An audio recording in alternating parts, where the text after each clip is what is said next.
Lumaba. Oo. Ayun, sige, Mamang. Matagal ka rin ang pahinga, no, sa Ay, teleserye. O, mga 2 years ba? 2 years? Or Since 1886. Ang tanda. ilang Yan, century? mga 2 years po. 2 years. Or, Kasi, yeah, okay naman po. Ayun, kumusta naman ang pagbabalik dahil ang role mo dito as Mayumi parang eksakto. Yes. Di ba sa pagkatao mo? As Mayumi, as mayaman. Madalas kasi nanay ako mahirap, di ba? Dito, nag-Japan pa kami, hello. Di ba? Ayan, as mayaman naman. Amoy mayaman naman ako dito. Yan, maiba lang. Yan. So, exciting yung lagi sa set. At saka, natutuwa ako kasi mga kasama ko, mahilig din kumain kagaya ko. At mahilig naman dito ako magpakain, nakakatuwa. Ayun. Patatabain kita, Diyos hindi, wa yan. Ganon kami ngayon sa banding namin sa set, kain. So yung mga walang call nung araw na yun, sorry. Hindi sila nakakain sa araw na yun. Well, Mamang, yung nung binigay sa'yo yung role na Mayumi, nagulat ka ba na, ay, parang ako to, parang ito yung Oo. personality ko. Alin? Yung, Yung, saan to? yung character mo na Sa Mayumi. Afang? Oo, yun. Wala pong deportation na mangyayari. So, Diyos lang. So, walang kainan, walang deportation. Wala. Yung mga pinagdaanan namin ni Herlin last year, pareho kami may pinagdaanan ng mga wala na po. Kabag lang yun, kumbaga. Naibuga na po namin yun. So, this time, magpapakabag naman po kami sa katatawa sa mga taong manonood po sa Marikit at saka super duper kilig and a touch of drama na istorya po ng mag-ina at mag-ama. Diba, no? Dating mag-ama, ngayon mag-ina na. Diyos, ganun po. Ano daw? Ano? Yes. Yeah, so, kumusta naman po ang bonding niyo ni Herlin? Then everyday magkasama kayo sa Sama na ako sa TikTok lang? pagmumukha. Makikita mo sa TikTok lang, ang gulo-gulo namin sa dressing room, hanggang dito. Pero nakakatuwa kasi hindi na kami nag-aano ni Herlin. Kumbaga, kamado na namin yung isa't isa. Minsan kwentuhan lang kami.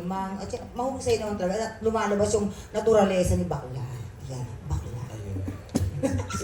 Si Herlin ba, nag-o-open sa inyo ng marami? Yes, oo. Ano yan? Minsan ang dami yung chika sa akin niya. Pero about her family, kasi alam naman natin pagdating sa pamilya talagang ano to eh. Tutok-putok to. Minsan tungkol sa nanay, tungkol sa ano niya, kung yung mga kinikita niya, binibigyan ko siya ng advice kung paano mo yung mga pinaghihirapan mo anak kasi hindi lagi tayo nasa spotlight. So dapat nag-iisip tayo ng fallback. Parang gano'n. Tama po ba English ko? I-google nyo na lang. Kaya sabi ko talaga, anak, hindi tayo laging may project, hindi tayo laging may yan, ipon-ipon, ganon. Yan. Pero nakakatuwa kasi, nakikita mo yung mga kabataan, parang tanda-tanda ako magsalita. Yung mga bata ngayon na artista natin, marunong na sila sa kinikita nila. Bongga naman, nakakatuwa. So maganda pala ang mga ina-advise mo kay Herlin. Yes, at saka syempre, iba, ang puso, alam na. Ayun. So ikaw naman, Herlin, iba to naman yun. Sinusunod mo ba ang mga payo ni Mama? Siyempre po. Madalas po ako yung magtanong sa kanya kasi siyempre si Mamang hindi naman bida-bida na bigla na lang mag-a-advise sa akin. So ako po yung una nagtatanong talaga, Mang, tama po ba to? Mang, okay po bang atake to? Mang, ganito po ba dapat? Laging dapat mag-approach kay Mamang ng mga ganun kasi veterano na po si Mamang. At saka, kagaya nga po sinabi ko kanina kay Tito Lars, talagang nilulook up ko po siya. Di ba, Mang, sinabi ko sa'yo na, Mang, sana one time makatrabaho po kita.